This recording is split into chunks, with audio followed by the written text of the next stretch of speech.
Po sa i përket pjesës së shkresës së Këshillit të Ministrave pra në këtë rast të qeverisë, e cila ka deklaruar se do ta dërgojë çështjen në kushtetuese për ta zgjidhur gjykata kushtetuese këtë ngërç që është krijuar mes gjykatës posaçme dhe pushtetit ekzekutiv. Ju si e shikoni, kjo është një përpjekje e Edi Ramës për të shpëtuar Belinda Ballukun, apo është një larje duarsh për t'ia lënë gjithçka topin institucioneve të drejtësisë? Tani kam dëgjuar disa ignorantë avokat që delin edhe thonin sot pa pikë turbit që duhet njeket rruga ligjore, që të shkosh në gjykatën e apelit, pastaj të shkosh në gjykatën e lartë, pastaj shkosh në gjykatë kushtetuese. Kja ignoranca e aty në avokatëve që dalin dhe shprehen në këtë formë. Pra, qeveria e çon në gjykatë kushtetuese me ligj, është e mbështetur në ligj, sepse është interpretim i kësaj dhe ajo kur të arrin në qoftë se arrihet në një konkluzion që në ligjet tona parashikon një vepër apo jo, atëherë mund të themi që e ka të drejtë prokurori. Por unë po ta jap me garanci të plot që gjykata kushtetuese do shprehet shumë saktë, sepse nuk mund të shkelin edhe gjykata kushtetuese një fakt, nuk mund të anashkalojnë. Ai e bëri provë herë me Sali Berishën, por nuk e dha interpretim të saktë. Tani ajo do ta japin shumë të saktë. Po çfarë do bëhet me këtë prokuror dhe me këtë gjyqtar, është një pikë pyetje e madhe. Për mua ata nuk duhet ta dorëzojnë vetë detyrën dhe të largohen një herë e mirë nga ky sistem. Ky është sistem i gjyqtarit ignorant dhe prokurorit ignorant. Sepse nuk mundet në botë të japin një vendim që kësaj natyre kur nuk e ke mbështetur kundër zotëri. Nuk e konsideron atë si një drejtor. Ai është roli i qeverisë, ministri është qeveri, Zelenski kryeministri është qeveri, dhe ti aq më tepër nuk mund të atakosh me asnjë lloj baze ligjore kur nuk e ke. Avokat, si mendoni, çfarë rrugë duhet të kishte ndjekur SPAK-u dhe gjykata e posaçme kundrejt Belinda Ballukut, e cila akuzohet për shkelje të barazisë në tendera dhe konkretisht për tunelin e Llogaras, ku dyshohet në një aferë korruptive prej 50 milionë eurosh? Mund të jenë me miliona, me miliarda lek që mund vjedhin qeveritarët, por duhet provu me prova. Tani, cilat janë provat që prokurori ka pas për ta vendosur? Dhe në qoftë se ka prova, duhet të drejtohet menjëherë Parlamentit shqiptar për të marrë lejen për të arrestuar. Po derisa nuk i bën këto, jemi në një dyshim të prokurorit dhe gjyqtar, pikë pyetje. Pse prokurori pra kur e dim ligjin, pse do të sillet në këtë mënyrë? Pra në momentin që prokurori nuk kryen të veprime të ligjshme dhe i mjafton për të kryer një veprim të paligjshëm, o është implikuar me Belinda Ballukun dhe me kryeministrin, ose është ignorant që nuk merr vesh nga fusha. Në qoftë se gjykata kushtetuese do thotë që gjitha veprimet e kryera janë të paligjshme, atëherë çfarë ka favorizuar Belinda Ballukun dhe qeverinë shqiptare dhe korrupsionin e tyre.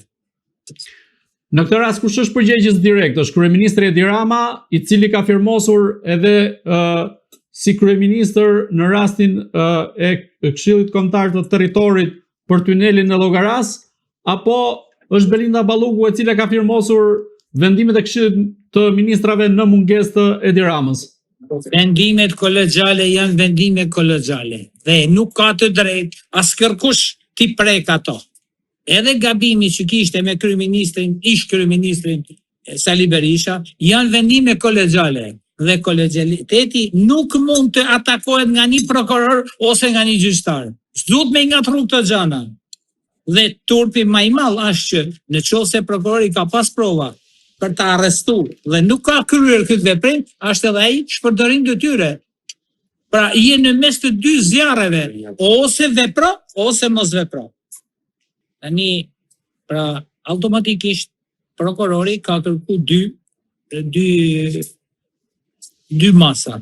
Një masë për largimin që është krejtësisht e pa bazuar në ligj dhe në kushtetut, dhe nuk mund t'i nalosh një deputeti sepse në fund fundit është përveç ministër, është zëvendës kryeministër dhe është deputet e Parlamentit të Shqipërisë. Dhe nuk mundesh ti të marrësh me një prokuror që nuk ka aftësinë për ta vlerësuar, të marrësh pasaportën e kryetares ose të një antare të qeverisë ose të një deputeti. Pra, ky është një veprim shumë i nxitur dhe i gabuar. Në qoftë se gjykata do të arrijë në një konkluzion që ka prova të mjaftueshme për ta ndaluar, për të kryer një veprim, për të marrë një masë të këtyre, duhet që të drejtohet Parlamentit dhe jo të bëj veprime brenda mendjes të tij, qoftë prokurori, qoftë gjykata. Gjykata e apelit, në qoftë se ka arritur në një konkluzion që mund ta miratojnë atë vendim, është gjëja më e tmerrshme që mund ta psojnë shteti shqiptar. Pra, nuk ka asnjë bazë ligjore për ta kryer një veprim të tillë, as gjykata e apelit dhe as një gjykatë tjetër për sa i përket fjalës pezullim. Nëse e gjen dikun edhe i herë fjalën pezullim në ligjin organik, nëse e gjen dikun në kushtetutë, në literaturë, në ato partitë politike mund ta kenë, por se prokurori mund të jetë pjesë e partive politike dhe e budallëkut tyre, është faji i tij. Gjykata e apelit duhet të jetë shumë e kujdesshëm për ta dhënë një vendim të tillë. Pavarësisht se ligji e thotë që në ligjin shqiptar që kemi bërë tani, prokurori e ndjek çështjen edhe në gjykatën e apelit. Pra, çka do thotë që është i njëjti prokuror, mendimi është i njëjtë, por ama veprimi dhe vendimmarrja i përket gjykatës së apelit. Unë kam besimin se gjykata e apelit nuk do të bëj gabimin e gjykatës shkallës parë. Avokat, me këtë vendim që ka marrë gjykata e posaçme kundrejt Belinda Ballukut, ajo ka shpjeguar se në këtë rast Belinda Balluku mund të prishte provat dhe mund të arratise jashtë vendit.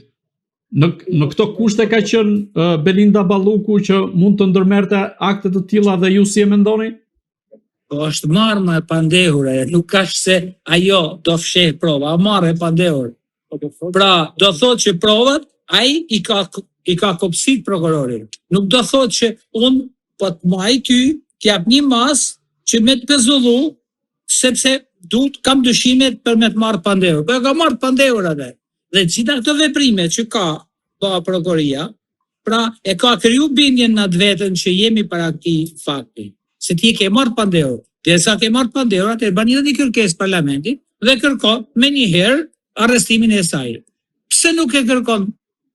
Por ama do thotë që o është i lidhur me qeverinë prokurori për të mbyllë situatat më vonë, ose e ka bën nga partituria. Dy gjëra ka.